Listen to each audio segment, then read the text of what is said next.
to protect your PDF file with a password. So this is a PDF file, business mindset, which I want to protect with a password. So it is opening now. Normally I don't want to open it, so normally I want a password on it. So I will open this link. I will share this link, smallpdf.com/protect-pdf.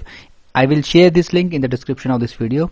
After opening this link, you need to click on choose file. Look for the file.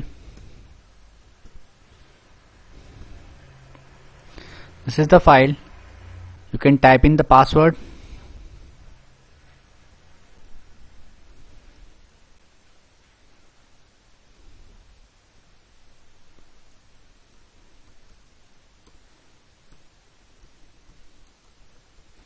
And click on encrypt PDF.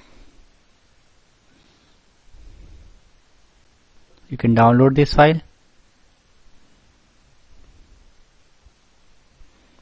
Whenever you try to open this file, it will ask you for password.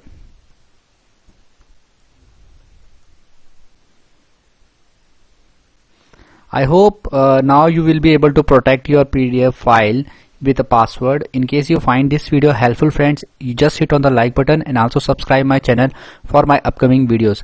Bye bye friends, take care.